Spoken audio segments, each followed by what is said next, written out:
बहुत नेक हैं, नमाजी हैं, मगर अब तो हाथों में मोबाइल आ गया। मोबाइल पे क्या चल रहा है, किससे बात हो रही है, किससे चैटिंग हो रही है, या तो आप जानते हैं या अल्लाह जानता है। अब तो ज़िनाकारी उंगली के एक टच पर है। एक व्हाट्सएप की चैटिंग बदकारी में कब चेंज हो जाए कोई गारंटी नहीं है। फेसबुक के मैसेंजर पर एक गैर महरम लड़की से मुलाकात कब उससे हकीकी मुलाकात में तब्दील हो जाए कोई भरोसा नहीं है। आज इस मोबाइल ने हमारी खलवतों और तन्हाइयों को दागदार बना दिया है। बड़े बड़े मुत्तकी और परहेजगारों के तकवा को पाश पाश कर दिया है। मेरे प्यारे भाइयों, इस मोबाइल के दौर में नबी अकरम की वो हदीस हमेशा अपने सामने रखें। बड़ी ये हदीस जब मैं पढ़ता हूं तो अपने हाल पर भी तरस आता है और सबके हाल पर तरस आता है कि आज हमारी तन्हाइयां कैसी और हम अल्लाह को क्या जवाब देंगे। इब्ने माजा की रिवायत है, हजरत सौबान रज़ी अल्लाह ताला अन्हु हदीस के रावी हैं, कहते हैं कि अल्लाह के नबी सल्लल्लाहु अलैहि वसल्लम ने फरमाया, लअलमन्ना अक़वामम मिन उम्मती यातून यौमल क़ियामह, मेरी उम्मत के कुछ लोग क़यामत के दिन आएंगे, बड़ी बड़ी नेकियां लेकर के आएंगे, रोजे नमाज और ज़कात लेकर के आएंगे। फयजअलु अल्लाहु अज़्ज़ व जल्ल हबाअम मंसूरा, अल्लाह तबारक व तआला उनकी नेकियों को बर्बाद कर देगा। उनके रोजे बर्बाद, उनकी नमाजें बर्बाद, उनके हज बर्बाद, उनकी ज़कात बर्बाद। नेकी लेकर के आया और नेकी बर्बाद। भाई एक आदमी किसान है, मेहनत करके खेती कर रहा है जमीन में, और उसके बाद पैदावार के टाइम आसमान से ओला बरस जाए, उसकी खेती तबाह हो जाए, तो वो बेचारा बैठ के रोता है। जिसने खेती नहीं की वो थोड़ी रोएगा। नेकी करके गया है, इबादतें करके गया है और उसकी इबादतें बर्बाद है। हजरत सौबान कहते हैं, अल्लाह के नबी, वो कौन बदनसीब लोग होंगे जिनकी नेकियां बर्बाद हो जाएंगी। प्यारे नबी फरमाते हैं, ऐ सौबान, वो तुम्हारे ही जैसे लोग होंगे, वो कलमा पढ़ने वाले लोग होंगे, वो मुसलमान लोग होंगे। वलाकिन्नहुम इज़ा खलौ बिमहारिमिल्लाहि इंतहकूहा, बस एक कमी उनके अंदर होगी, जब वो अकेले में होंगे, तन्हाई में होंगे, अल्लाह को नाराज करने वाले काम करेंगे, गलत काम करेंगे, उनकी तन्हाई गुनाहों से भरी होगी। मेरे भाइयों, मेरे नौजवान साथियों, हम और आप इस हदीस पर अपने आप को गौर करें कि क्या आज हमारी तन्हाइयां तो गुनाहों से नहीं भरी हुई? ये सामने इतने सारे कैमरे लगे हुए, ये कैमरे रिकॉर्ड कर रहे हैं ना, मैं जो बोल रहा हूं, मैं जो मेरे हाथों की एक एक हरकत रिकॉर्ड हो रही है। इसमें से हो सकता है कोई YouTube वगैरह पे किसी चैनल पे भी अपलोड हो जाए, बाद में आप देखेंगे तो पूरी तकरीर आपके सामने आ जाए। दुनिया के कैमरे में सारा कुछ रिकॉर्ड हो रहा है, मगर दुनिया का कैमरा यहां की चीजों को रिकॉर्ड नहीं कर पा रहा है। दुनिया के कैमरे में जो सामने चल रहा है वो तो रिकॉर्ड हो रहा है, लेकिन दिल के अंदर क्या चल रहा है वो रिकॉर्ड होने वाला नहीं है। लेकिन मेरे प्यारे भाइयों, अल्लाह ताला का जो कैमरा है, अल्लाह का जो रिकॉर्डिंग सिस्टम है, वो तो दिल के अंदर चलने वाली चीजों को भी रिकॉर्ड कर रहा है। अल्लाह ने फरमाया, यालमु खाइनतल आयुनि वमा तुख्फिस सुदूर, ओ लोगो, तुम्हारा परवरदिगार तो तुम्हारी आंखों की चोरी को भी जानता है। जब तुम रास्ता चलते हो, तुम्हारी आंखें कहां कहां जा रही हैं, तुम्हारी आंखों की चोरी को भी अल्लाह जानता है। वमा तुख्फिस सुदूर, और तुम्हारे सीने के अंदर क्या छुपा हुआ है, तुम्हारे दिलों के अंदर क्या छुपा हुआ है, वो भी अल्लाह जानता है, वो भी रिकॉर्ड किया जा रहा है। दुनिया की अदालतों में हम झूठ बोल के भी बच जाते हैं, रिश्वत देख करके भी बच जाते हैं। चर्ब जबान आदमी है, अपनी जुबान के बल पे झूठा वकील है, अपनी जुबान के बल पे झूठा केस जीत जाता है। क्या अल्लाह की बारगाह में, अल्लाह की अदालत में भी ऐसा होगा? जी नहीं।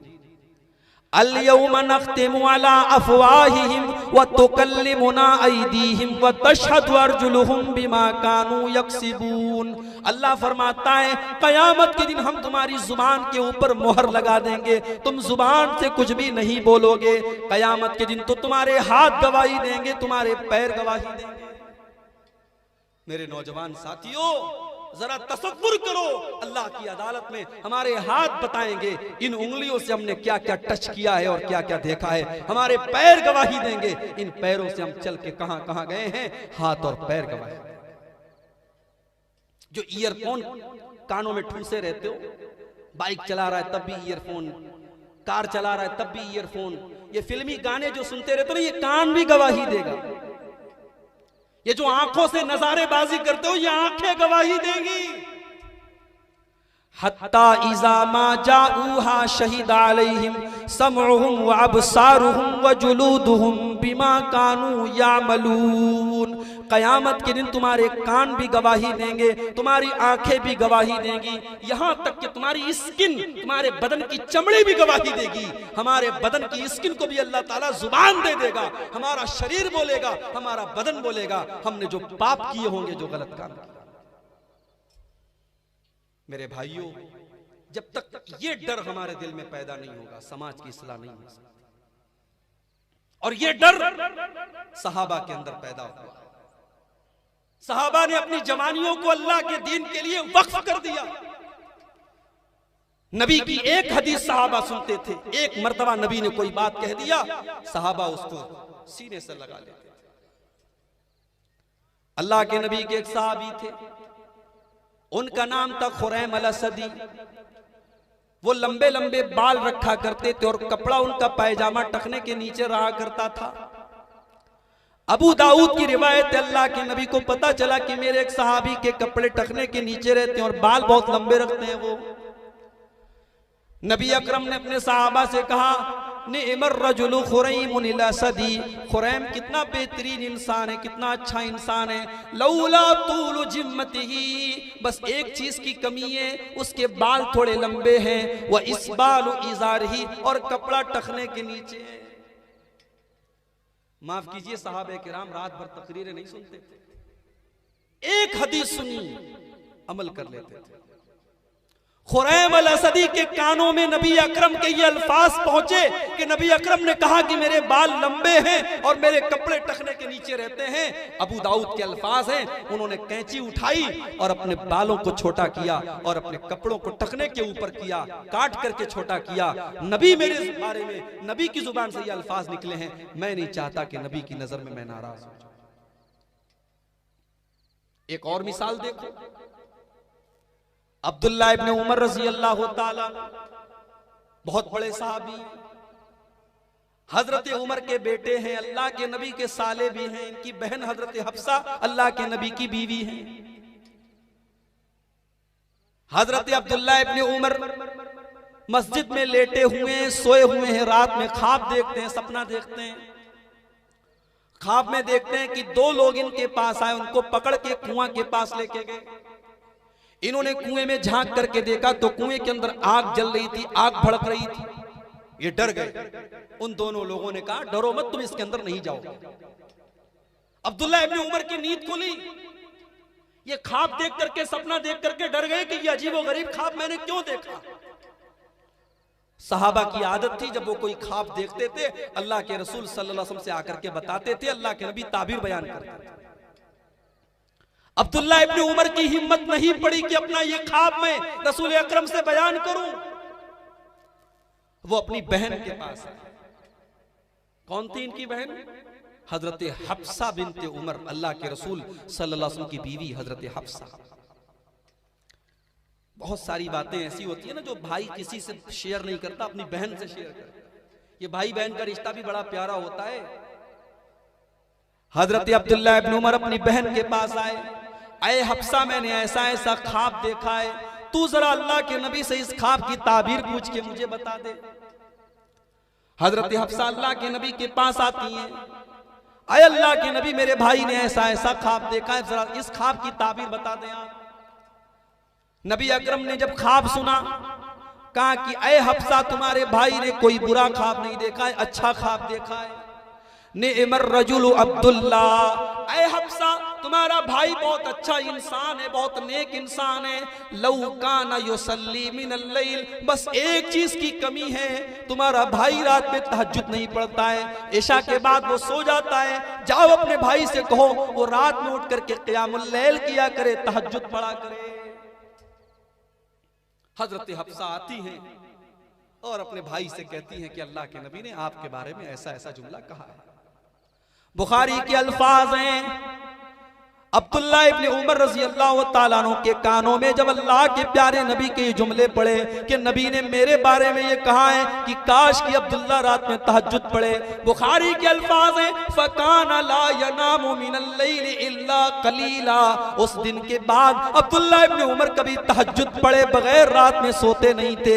रोजाना वो तहज्जुद पढ़ के ही रात में आराम करते थे, कभी बिना तहज्जुद पढ़े वो नहीं सोते थे। ये सहाबा थे मेरे भाई, ये नौजवान थे, इनकी वजह से समाज में तब्दीली आई, समाज सुधरा है। समाज शराबियों और जनाकारियों से सुधरेगा नहीं और बिगड़ेगा। मेरे नौजवान भाइयों, मैं आपसे अपील करता हूं अपनी जवानी की कद्र करो, ये बड़ी अजीम नेमत है और अल्लाह इस नेमत के बारे में आपसे सवाल करेगा। ये जवानी अय्याशी के लिए नहीं है, ये जवानी शराब पीने के लिए नहीं है, ये जवानी ज़िनाकारी के लिए नहीं है। इस जवानी का एक मकसद है मेरे भाई, ये जवानी अल्लाह को राजी करने के लिए है। और मेरे रब की कसम, तुम जवानी में अगर सजदे करोगे, उस सजदे की अल्लाह ताला क्या जो कीमत और वैल्यू है वो बुढ़ापे के सजदे की नहीं है। जवानी की जो तिलावत है, जवानी की जो तहज्जुद है, जवानी की जो इबादत है, और जवानी में जो तो अपने गुनाहों से अपने आप को बचाओगे, उसकी जो अहमियत अल्लाह ताला क्या वो बुढ़ापे की नहीं। एक आखिरी वाकया सुना के बाद खत्म करता हूं, 12 बजने में 5 मिनट बाकी, मुझे 12 बजे स्टेज छोड़ दे। नौजवानों की बात कर रहा हूं। हजरत मुसअब इब्ने उमैर रज़ी अल्लाह ताला अन्हु नौजवान साहब और इतने खूबसूरत थे, पूरे मक्का में इनसे ज्यादा हैंडसम और स्मार्ट कोई नौजवान नहीं था। और इतने फैशनेबल थे कि ये जो कपड़ा पहनते थे वो कपड़ा इंपोर्टेड होता था, मक्का का कपड़ा नहीं पहनते थे, बाहर का कपड़ा पहनते थे। मुसअब इब्ने उमैर जो खुशबू लगा के मक्का में निकलते थे, पूरे मक्का में वो खुशबू किसी के पास नहीं होती थी। इतने शौकीन थे, इतने फैशनेबल थे। यही मुसअब इब्ने उमैर जब इस्लाम कबूल करते हैं और अल्लाह के नबी के ऊपर ईमान लाते हैं, इनकी मां इनको घर से निकाल देती है, बाप अपनी जायदाद से बेदखल कर देता है। और सहाबा कहते हैं कि वही मुसअब इब्ने उमैर जो कल तक मक्का की गलियों में सबसे खूबसूरत कपड़ा पहन करके चला करता था, आज पैबंद लगा फटा पुराना कपड़ा पहन करके मक्का की गलियों में वो मुसअब इब्ने उमैर चलता है। सहाबा मुसअब इब्ने उमैर को देख करके ठंडी सांसें भरते हैं और कहते हैं हाय, ये वही मुसअब है जो मक्का का सबसे खूबसूरत और सबसे फैशनेबल नौजवान था। आज दीन की बात आती है, दीन का काम करने का मामला आता है, हमारा नौजवान पीछे हट जाता है। मेरे प्यारे भाइयों, हम समाज को सुधारने की बात करते हैं और अपने घर वालों को सुधारने की कोशिश नहीं करते। आज गौर करो, आज हमारे घरों में कितने लोग हैं जो अपने घरों में कुरान पढ़ते और पढ़वाते हैं। आज कुरान को रमजान में शायद 2-4 पारे हमने रमजान में पढ़ लिए, वरना साल भर कुरान को लपेट करके रेशम के कपड़े में लपेट करके हम अलमारियों में ताकों में सजा देते हैं। कुरान पढ़ने का हमारे पास है, हमारी औरतों के पास टाइम नहीं है। बहुत काम है भैया आपको। मेरी प्यारी माँ बहनों, बहुत काम करती हैं आप अपने घरों में, लेकिन हजरत फातिमा से ज्यादा तो काम आप न करती होंगी। हजरत फातिमा तो अपने घर के काम भी किया करती थी और हसन हुसैन की परवरिश भी किया करती थी, अपने नाना की हदीसें भी सुना करती थी, अपने वालिद की बातें भी सुना करती थी, अपने शौहर के साथ रात में तहज्जुद भी पढ़ा करती थी और अपने हाथों से आटा भी पीसा करती थी, अपने हाथों से चक्की भी चलाया करती थी। मेरी प्यारी माँ बहनों, एक मुसलमान औरत वो होती है, कुरान कहता है वज़कुरना मा युतला फी बुयूतिकुन्ना मिन आयातिल्लाहि वल हिकमा। मुसलमान के घर में मुसलमान औरतें वो होती हैं जो अल्लाह की किताब की तिलावत करती हैं, जो कुरान और हदीस को पढ़ा करती हैं। आज हालात इस हद तक पहुंच चुके हैं। हमारे उत्तर प्रदेश का एक मलऊन इंसान कुरान की 26 आयतों का पर एतराज करता है, सुप्रीम कोर्ट में अर्जी दायर करता है। हम बेचैन हो जाते हैं।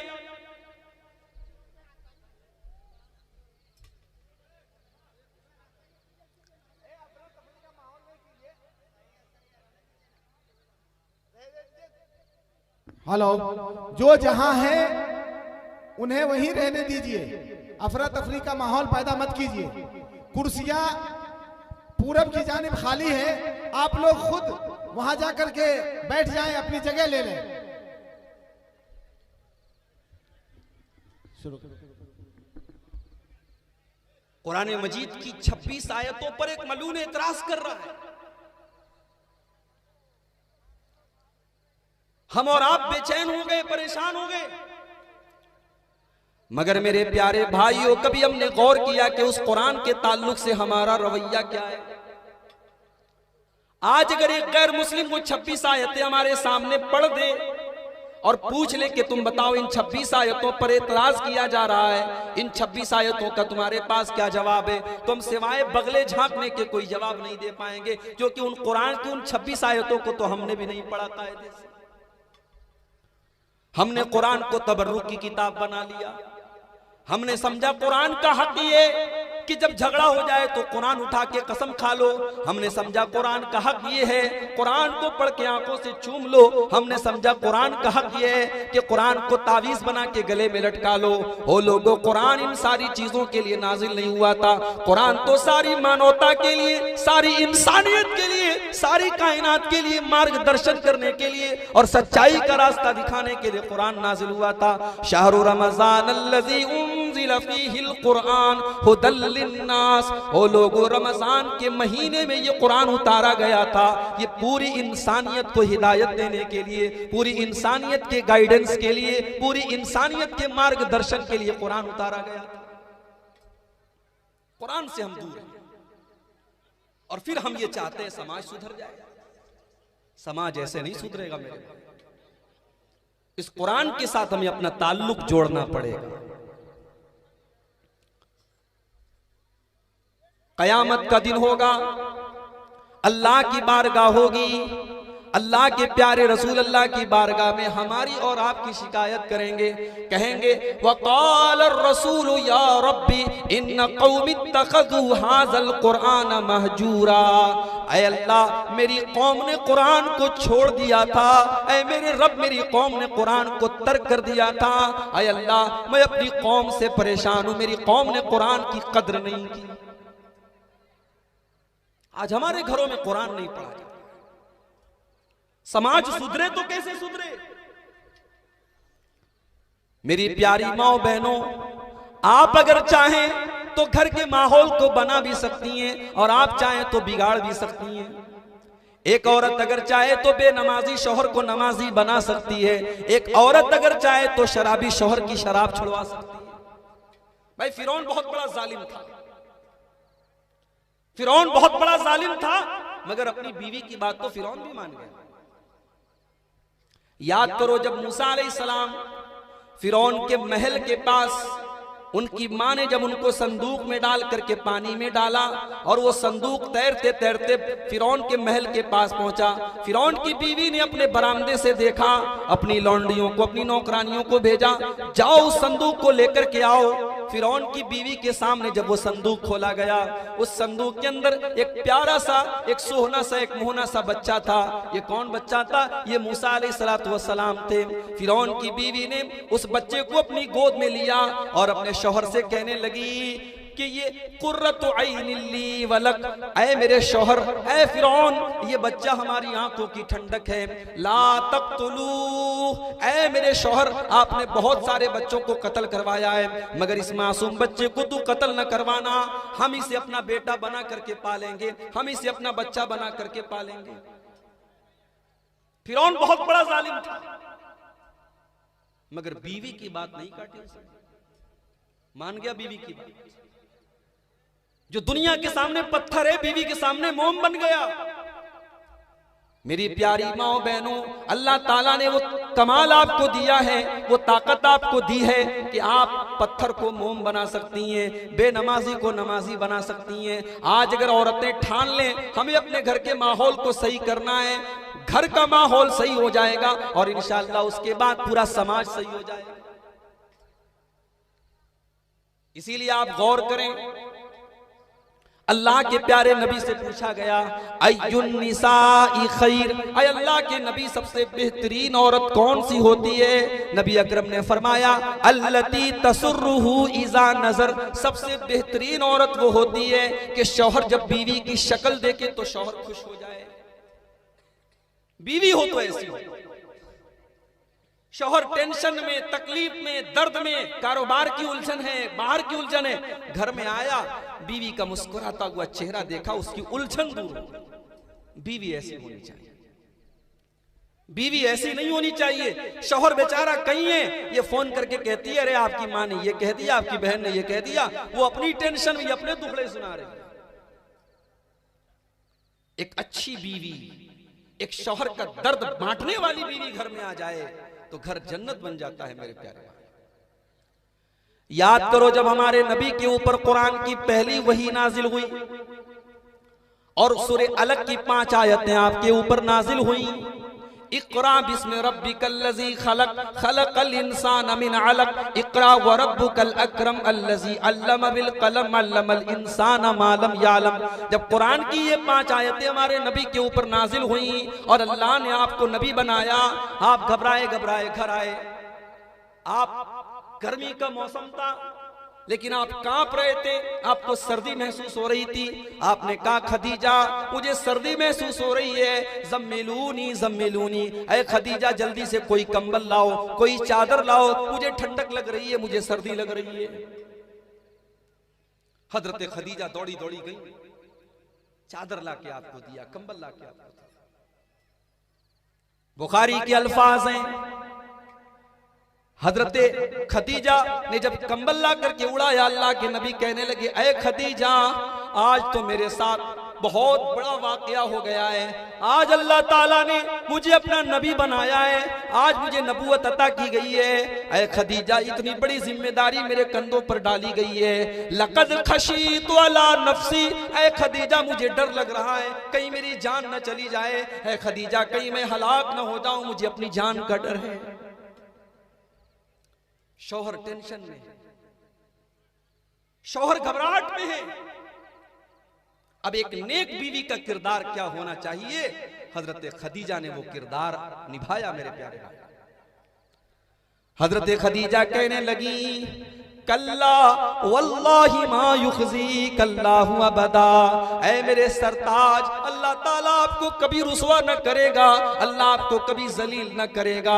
इन्नका लतसिलुर रहीम व तुक्सिबुल मादूम व तुक़रिज़ ज़ईफ़ व तुईनु अला नवाइबिल हक़, ऐ मेरे सरताज आप तो मेहमानों की मेहमान नवाजी करते हैं, आप तो रिश्तेदारों के साथ अच्छा सलूक करते हैं, आप तो बेसहारा लोगों को सहारा देते हैं, आप तो यतीमों के मावा हैं, आप तो गरीबों के मलजा हैं, आप तो सबके सुख दुख में काम आते हैं। अल्लाह तबारक व तआला आपको कभी बर्बाद न करेगा, अल्लाह आपको कभी रुसवा न करेगा। अगर इतनी बड़ी जिम्मेदारी अल्लाह ने आपके कंधे पर डाली है तो ये जिम्मेदारी अल्लाह ताला पूरी भी करवाएगा, आपको घबराने की जरूरत नहीं है। हजरत खदीजा के ये अल्फाज अल्लाह के प्यारे नबी के सीने पर बर्फ बन करके उतरे और अल्लाह के नबी को सुकून मिल गया। ऐसी बीवी अगर घर में आ जाए, घर जन्नत बन जाता है। समाज को सुधारना है तो सबसे पहले घर को सुधारना पड़ेगा, और घर को सुधारना है तो नेक औरत को घर में लाना पड़ेगा। मगर हम नेक औरत कहां से लाएंगे? हमने तो अपने लड़के को बैंक का चेक बना के रखा है, शादी के मौके पर इसको कैश कराएंगे, 5 लाख 10 लाख 15 लाख 20 लाख, जितनी मोटी रकम हम खींच सकते हैं हम अपने बेटे के जरिए खींच के लाएंगे। शादी कहां हो रही है भाई? सौदा हो रहा है, सौदा। आप तो बहुत खुश हो गए, आपके घर में 5 लाख कैश आ गया। आपने कभी ये जानने की कोशिश न की कि उस लड़की के बाप ने वो 5 लाख कैश जो आपको दिया है उसने कैसे इंतजाम किया है। हाँ, अगर कोई करोड़पति और लखपति था तो ठीक है, उसने इंतजाम कर दिया। एक गरीब बाप जिसके घर में जवान बेटियां हो, जरा उस गरीब बाप के बारे में सोचो। वो गरीब बाप अपनी बेटी का जहेज तुमको कहां से ला के देगा? हो लोगो, इस जहेज की रस्म की वजह से उस गरीब बाप के लिए उसकी बेटी बोझ बन गई है। हो लोगो, तुमने अपनी करतूत की वजह से एक बेटी को बोझ बना दिया है। ये बेटी बोझ तो नहीं है, ये बेटी बाप के सीने का बोझ तो नहीं है, ये बेटी तो बाप के लिए रहमत बन करके आई थी। मेरे नबी फरमाते हैं, मनिबतुलिया मिन हाज़िहिल बनाति शैया, जिसको अल्लाह ताला बेटी दे देता है, जिसके घर में बेटी का जन्म होता है, जिसको अल्लाह ताला लड़की अता कर देता है और उस लड़की की, उस बेटी की वो परवरिश करता है, उसको अच्छी तालीम देता है, उसकी अच्छी तरबियत करता है, कुन्न लहू सितरम मिनन नार, वो बेटियां, वो लड़कियां अपने माँ बाप को जहन्नम की आग से बचाने का काम करती हैं। हो लोगो, बेटी तो माँ बाप को जहन्नम की आग से बचाने आई थी, बेटी तो माँ बाप के लिए रहमत बन करके आई थी, लेकिन तुमने जहेज जैसी गंदी रस्म ला करके उन बेटियों को अपने बाप के लिए बोझ बना दिया। बेटी तो बोझ बन गई, और इतना बड़ा बोझ बन गई कि आज हमारी एक बहन आयशा बानो नाम की वो लड़की इसी जहेज की लानत की वजह से आजिज आ करके उसने साबरमती नदी में कूद करके जान दे दी। उसने खुदकुशी कर ली, सुसाइड कर लिया, आत्महत्या कर ली।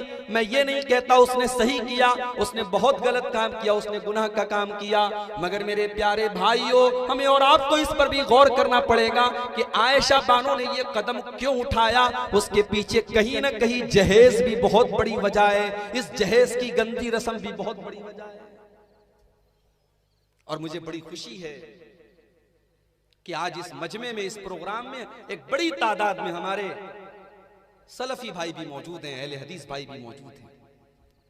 बड़ी अच्छी बात है। हमारा मनहज है कुरान और सुन्नत, हमारा तरीका कुरान और सुन्नत वाला है। हम नमाज पढ़ते हैं, हम कोशिश करते हैं नबी अकरम के तरीके पर हमारी नमाज हो। हम जिंदगी के सारे मसाइल में इत्तिबाए सुन्नत की बात करते हैं, और जब शादी ब्याह की बात आती है तो हम रस्म और रिवाज की बात करते हैं। हम शादी ब्याह में कुरान हदीस को छोड़ के रस्म और रिवाज की पैरवी करते हैं। हम कैसे अहले हदीस है मेरे भाई? हमारी इत्तिबाए सुन्नत का जज्बा कहां गया और कुरान और हदीस पे चलने का दावा कहां गया? अगर हम जहेज लेते हैं और बारात लेके जाते हैं और इन शादी के इन रस्म और रिवाज को हम निभाते हैं, तो फिर हमें अपने दावे पर फिर से गौर करने की जरूरत है। हमारा इत्तिबाए सुन्नत पर दावा करना, इत्तिबाए सुन्नत का दावा करना हमारा फिर गलत माना जाएगा। इस्लाह मुआशरा ऐसे नहीं होगी मेरे भाई। हमें सबसे पहले अपनी और अपने घर वालों की इस्लाह करना। अपने घर की औरतों को दीनदार बनाओ, दीनदार औरत को घरवाली बनाओ। नबी अकरम फरमाते हैं, तुन कहुल मरातो ले अरबईन, जब एक औरत की शादी होती है तो 4 चीजें लड़की के अंदर देखी जाती हैं, ले मालिहा वले हसबिहा वले जमालिहा वले दीनिहा। औरत का माल भी देखा जाता है, खानदान भी देखा जाता है, खूबसूरती भी देखी जाती है और दीनदारी भी देखी जाती है। फज़फर बिज़ाति दीन, नबी अकरम ने फरमाया कि ओ लोगों, तुम दीनदार औरत को अपने घर में बीवी बना करके ले आओ, कामयाब हो जाओ। मैं आ रहा था आपके यहाँ, मुझसे किसी ने कहा, मौलवी साहब बेपर्दगी पर भी बोलिएगा, बहुत बेपर्दगी है हमारे इलाके में। मेरी प्यारी माओ बहनों, ये जिस्म आपको अल्लाह ताला ने जो दिया है, ये जिस्म किसी की अमानत है। इस जिस्म को किसी गैर मर्द के सामने जाहिर करने की आपको इजाजत नहीं है। आपको घर के बाहर बेपर्दा निकलने की इजाजत नहीं है। आप जलसे में जाएं, तकरीर में जाएं, यहां तक के नमाज के लिए जाएं, वहां पर भी आपको बेपर्दा जाने की इजाजत नहीं है। अल्लाह के प्यारे नबी यहां तक फरमाते हैं, अगर कोई औरत मस्जिद में आकर के नमाज पढ़ती है लेकिन खुशबू लगा करके मस्जिद में आती है, अल्लाह के प्यारे नबी फरमाते हैं उसकी नमाज अल्लाह ताला के कबूल नहीं की जाती। वो खुशबू लगा करके आई है, पर्दे में है, नकाब में है, पूरा जिस्म ढका हुआ है, सिर्फ खुशबू लगा करके आई है और किसी गलत काम के लिए नहीं, नमाज के लिए मस्जिद में आई है। लेकिन अल्लाह के नबी फरमाते हैं, लम तुक़बल लहा सलात, उसकी नमाज कबूल नहीं की जाती। मेरी प्यारी माओ बहनों, ये पर्दा कोई आपके लिए पाबंदी नहीं है, ये पर्दा आपके लिए कोई बोझ नहीं है। ये पर्दा तो आपको सिक्योरिटी देता है, ये पर्दा तो आपको इज्जत देता है। अल्लाह कुरान में कहता है, या अय्युहन नबी कुल अज़वाजिका व बनातिका व निसाइल मोमिनीन, ऐ नबी अपनी बीवियों से भी कह दीजिए, अपनी बेटियों से भी कह दीजिए और तमाम मुसलमान औरतों से कह दीजिए, युदनीन अलैहिन्ना मिन जलाबिबिहिन्ना, जब वो अपने घर से निकले तो अपने ऊपर चादर डाल लें, अपने ऊपर जिल्बाब डाल लें, अपने आप को किसी कपड़े के अंदर पर्दे में कर लें। जब वो पर्दा करके घर से निकलेंगी, कुरान कह रहा है, ये मौलवी की बात नहीं है, ये किसी आलिम का फतवा नहीं है, ये कुरान की आयत है, सूरह अहज़ाब की आयत है। अल्लाह फरमाता है, ऐ नबी अपनी मोमिना औरतों से कह दो जब वो घर से निकले तो पर्दे में निकला करें। ज़ालिका अदना अन युरफ़ना फला युज़ैन, ये पर्दा उनकी पहचान बन जाएगा, ये पर्दा, ये नकाब, ये उनका जिस्म जो ढका रहेगा, ये दुनिया वालों के लिए एक निशान बन जाएगा कि ये इज्जत वाली लड़की है, ये पर्दा वाली लड़की है, ये शर्म वाली लड़की है, और कोई मन चला आपको छेड़ने की कोशिश भी नहीं करेगा। ये पर्दा आपको प्रोटेक्शन देता है। 1000 रुपए का मोबाइल होता है, तुम जैसे तैसे रख लेते हैं, लेकिन 50,000 का आईफोन होता है तो हम उस पर स्क्रीन गार्ड लगवाते हैं, बेहतरीन कवर लगवाते हैं, उसके बाद पॉकेट में भी रखते हैं तो संभाल के रखते हैं, कहीं दब ना जाए, कहीं टूट ना जाए। क्यों? 50,000 का मोबाइल है। मुसलमान औरत तो उस 50,000 से भी ज्यादा कीमती, 50 लाख से भी ज्यादा कीमती, तू अनमोल दौलत है, तुझे अल्लाह ने पर्दे में रहने का हुक्म दिया है। तू घर से निकले तो पर्दे में निकले। और इतना ही नहीं, कुरान तो यहां तक कहता है कि जब औरत चले जमीन पे और उसके पांव में पायल भी हो तो कुरान कहता है कि वला यज़रिबना बिअरजुलिहिन्ना लियुअलमा मा युखफीना मिन ज़ीनतिहिन्ना। ऐ मुसलमान औरतों, जब तुम पायल पहन करके जमीन पे चलो तो धीरे धीरे चलो। हालांकि तुम घर में चल रही हो, लेकिन अगर तुम जोर जोर से जमीन पे पैर मारोगी तो तुम्हारे पायल की झनकार गैर मर्दों के कानों तक पहुंचेगी। और अल्लाह ताला को ये बात गवारा नहीं है, अल्लाह को ये बात पसंद नहीं है कि मुसलमान औरत के पायल की झनकार भी गैर मर्दों तक पहुंचे। माहौल बहुत खराब हो रहा है मेरे। एक मुसलमान औरत आज शर्मो हया जो उसका सबसे बड़ा गहना था, आज वो गहना खत्म हो रहा है। और अफसोस की बात यह है, अब गांव और देहात में भी ऐसे कपड़े पहने जा रहे हैं कि जिन कपड़ों को देख करके एक इज्जतदार आदमी की शर्म से निगाहें झुक जाए। एक औरत के बदन की वो तमाम चीजें जो छुपी रहनी चाहिए आज वो जाहिर की जा रही हैं। आज बेपर्दगी को फैशन का नाम दे दिया गया, बेहयाई को फैशन का नाम दे दिया गया। अब छोटे छोटे कस्बों और देहातों में भी लड़कियों के हाथ में मोबाइल आ गया। अब सेल्फी लेने का शौक पैदा हो गया, अब व्हाट्सएप और फेसबुक पर फोटो डालने का दौर आ गया। अब गांव देहात की भी मुसलमान लड़कियां अपने वीडियो और फोटो बना बना करके अपने स्टेटस पे डाल रही हैं, अपने इंस्टाग्राम पे डाल रही हैं। याद रखो मेरे भाइयों, मेरी प्यारी माओ बहनों, अगर आपने अपने जिस्म की नुमाइश की है, अगर आपने अपने जिस्म को दुनिया के सामने जाहिर किया है, तो कुरान की उस आयत को भी अपने सामने रखना। अल्लाह फरमाता है, इन्नल्लज़ीना युहिब्बूना अन तशीअल फाहिशतु फिल्लज़ीना आमनू लहुम अज़ाबुन अलीमुन फिद दुनिया वल आखिरा। जो लोग मुसलमानों के दरमियान बेहयाई को फैलाना चाहते हैं, बेपर्दगी को फैलाना चाहते हैं, उनको आखिरत में तो अजाब मिलेगा ही मिलेगा, दुनिया में भी दर्दनाक अजाब मिलेगा। बड़ी मेहनत हो रही है आज चेहरे के ऊपर। लड़कियां तो लड़कियां हैं भाई साहब, लड़के भी आजकल फेस वॉश के बगैर मुंह नहीं धोते हैं। सैलून में बाल बनवाने जाते हैं तो कहते हैं कि मेरा बाल वैसा बनवा दो जैसा सलमान खान का बाल है। कुछ बेचारे तो जाके कहते हैं कि आधा बाल रहने दो, आधा मुझे टकला बना दो।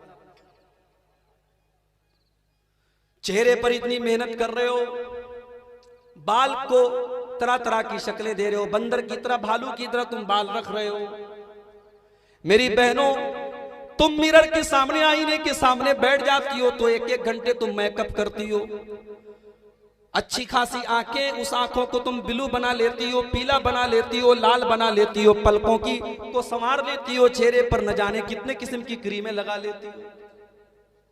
आजकल तो ये सब जो दुकानें खोल के बैठे हैं ब्यूटी पार्लर वाले, ये तो बिल्कुल काली कलूटी औरत भी जाती है तो इतना प्लास्टर करते हैं और इतना उस पर रंग रोगन चढ़ाते हैं, वो बेचारी हीरोइन बन के बाहर निकलती है।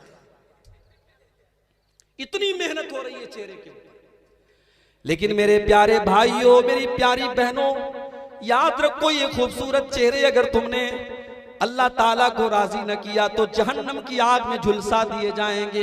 इसलिए कि अल्लाह ताला तुम्हारे चेहरों को नहीं देखता है, अल्लाह ताला तुम्हारी स्मार्टनेस नहीं देखता है, अल्लाह ताला तुम्हारी खूबसूरती नहीं देखता है। अल्लाह के नबी फरमाते हैं इन्नल्लाह ला यंजुरु इला सुवरिकुम व अजसामिकुम, अल्लाह ताला तुम्हारे चेहरे नहीं देखता, अल्लाह ताला तुम्हारे शरीर नहीं देखता, वलाकिन यंजुरु इला कुलूबिकुम व आमालिकुम, अल्लाह ताला तो तुम्हारे दिलों को देखता है। तुम्हारे दिल कितने पाक साफ हैं, तुम्हारे दिल में अल्लाह का कितना डर है, तुम्हारे दिल के अंदर कितना ईमान है, अल्लाह ताला तो तुम्हारे दिलों को देखता है, अल्लाह ताला तो तुम्हारे अमल देखता है। नबी अकरम के पास एक औरत आई, काली कलूटी औरत है, खूबसूरत नहीं है, काली कलूटी औरत है। आकर के कहती है अल्लाह के नबी मुझे मिर्गी का दौरा आता है और जब ये दौरा मुझे आता है मैं बेहोश हो जाती हूं, और जब ये दौरा मुझे आता है तो अल्लाह के नबी मेरा सतर खुल जाता है, मेरी शर्मगाह खुल जाती है। आए अल्लाह के नबी मेरे हक में दुआ कर दीजिए, अल्लाह ताला ये बीमारी दूर कर दे, ये मुझसे बर्दाश्त नहीं होती। बहुत गौर से सुनना, अपने चेहरों पर प्लास्टर करने वाली मेरी बहनों और फेस वॉश से अपना मुंह धोने वाले मेरे नौजवानों, इस वाक़े को बहुत गौर से सुनना। काली कलूटी औरत है, नबी अकरम से दुआ कराने आई है और कह रही है अल्लाह के नबी मुझे मिर्गी का दौरा आता है, मैं बेहोश हो जाती हूं, मेरा सतर खुल जाता है, आप दुआ कर दीजिए बीमारी दूर हो जाए। नबी अकरम फरमाते हैं इन शिअति दअउतु लकी, अगर तुम चाहती हो मैं दुआ कर दूंगा तुम्हारी बीमारी ठीक हो जाएगी। व इन शिअति सबरती, लेकिन अगर तुम सब्र करो और इस बीमारी पर बर्दाश्त कर लो, इस बीमारी पर सब्र कर लो, फलकियल जन्नह, तुम्हें गारंटी देता हूं तुमको जन्नत मिलेगी। अब उस औरत के सामने दो रास्ते हैं, इतनी खतरनाक बीमारी है, लेकिन नबी दुआ कर देंगे बीमारी खत्म हो जाएगी। लेकिन अगर बीमारी को बर्दाश्त कर लेती है तो नबी कह रहे हैं जन्नत मिलेगी। उस औरत ने गौर किया, सोचा ये सौदा महंगा नहीं है, कहती ऐ अल्लाह के नबी अगर इस बीमारी को बर्दाश्त करने पर मुझे जन्नत मिल रही है, मैं जन्नत पाने के लिए बीमारी बर्दाश्त करने को तैयार हूं। ऐ अल्लाह के नबी मैं सब्र कर लूंगी, मैं बर्दाश्त कर लूंगी, मुझे आप मत दुआ कीजिए मेरे लिए, मगर एक छोटी सी रिक्वेस्ट है। ऐ अल्लाह के नबी जब ये दौरा मेरे ऊपर आता है, मेरा सतर खुल जाता है, मेरा जिस्म खुल जाता है और गैर मर्दों की निगाहें मेरे जिस्म पर पड़ जाती हैं। ऐ अल्लाह के रसूल बीमारी तो बर्दाश्त है, दौरा तो बर्दाश्त है, तकलीफ तो बर्दाश्त है, बेपर्दगी बर्दाश्त नहीं है, बेहयाई बर्दाश्त नहीं है, मेरे जिस्म के ऊपर किसी गैर की नजर पड़े ये बर्दाश्त नहीं है। ऐ अल्लाह के नबी आप बीमारी के हक में दुआ न करें, लेकिन इतनी दुआ कर दें कि अल्लाह ताला जब ये दौरा मेरे ऊपर आए तो मेरे जिस्म की नुमाइश ना हो, मेरा जिस्म ना खुले, मेरा सतर ना खुले। नबी अकरम ने दुआ कर दी, औरत वहां से चली गई। सहाबा कहते हैं किसी को जन्नती औरत देखना हो तो इस औरत को देख लो, खूबसूरत नहीं है, जन्नती है, क्योंकि दिल के अंदर हया है, दिल के अंदर शर्म है, दिल के अंदर गैरत है, दिल के अंदर अल्लाह का डर है। आज हमारे चेहरे बड़े खूबसूरत हैं, हमारे बाल बड़े खूबसूरत हैं, हमारा कपड़ा बहुत खूबसूरत है, मगर दिलों के अंदर अल्लाह का खौफ नहीं है, दिलों के अंदर दुनिया की मोहब्बत है, दिल के अंदर हसद है, दिल के अंदर हिर्स है, दिल के अंदर लालच है, दिल के अंदर दुनिया भर की गंदगियां भरी। हजरत बिलाल को देखो, ये कोई हैंडसम और स्मार्ट तो नहीं थे, काले कलूटे थे, हबशा के रहने वाले थे, नबी अकरम पर ईमान लाए। इनके मालिक ने इनको जानवरों की तरह सताना शुरू किया। अरब की तपती हुई रेत पर बिलाल को लिटा देता और बिलाल के सीने पर एक गर्म पत्थर भी रख देता और अपने पैर से बिलाल को दबा करके कहता कि ऐ बिलाल इस तपती हुई रेत पर तेरा सीना, तेरे सीने की चर्बियां झुलस रही हैं और पिघल रही हैं। ऐ बिलाल, ये तकलीफ और ये टॉर्चर मैं तुझे देना बंद कर दूंगा। बस एक बार तू जुबान से ये इकरार कर ले मोहम्मद का दीन झूठा है और मोहम्मद जो दीन लेकर के आए वो गलत है, और जिन 360 बुतों की हम इबादत करते हैं वो सही है। तू इस्लाम को छोड़ दे बिलाल, हम तुझे सताना छोड़ देंगे। ओ लोगो, बिलाल का चेहरा खूबसूरत नहीं है, बिलाल हैंडसम और स्मार्ट तो नहीं है, मगर बिलाल के सीने में जो धड़कने वाला दिल है, उस दिल के अंदर अल्लाह का कितना डर है, उस दिल के अंदर अल्लाह की कितनी मोहब्बत है, उस दिल के अंदर कितनी तौहीद है। बिलाल, उस गर्म पत्थर के नीचे से बिलाल की जुबान से दबी दबी आवाज निकल रही है। बिलाल कह रहा है, अहद अहद, मेरा अल्लाह एक है, मेरा माबूद एक है। ऐ उमैया इब्ने खल्फ, ऐ मेरे मालिक, तू मुझे लाख सता ले, मुझे तकलीफ दे दे, मगर मैं तौहीद को छोड़ने को तैयार नहीं हूं, मैं अल्लाह ताला की इबादत को छोड़ने को तैयार नहीं। दिल पर मेहनत करो मेरे भाई, दिल को साफ करो, दिल में अल्लाह का डर पैदा करो। इब्राहीम अलैहिस्सलातु वस्सलाम अल्लाह की बारगाह में दुआ करते हैं, कहते हैं अल्लाह वला तुखज़िनी यौम युबअतून, ऐ अल्लाह मुझे क़यामत के दिन तू जलील न करना, ऐ अल्लाह तू मुझे क़यामत के दिन रुसवा न करना। यौम ला यनफ़उ मालुन वला बनून, क़यामत के दिन न माल काम आएगा न औलाद काम आएगी, इल्ला मन अतल्लाह बिक़ल्बिन सलीम, क़यामत के दिन वही कामयाब होगा जो साफ सुथरा दिल लेकर के अल्लाह की बारगाह में आएगा। दिल पर मेहनत करो मेरे भाइयों, समाज सुधर जाएगा। मेरे प्यारे नौजवान साथियों, आज जरा अपनी अपनी जिंदगियों का जायजा लो।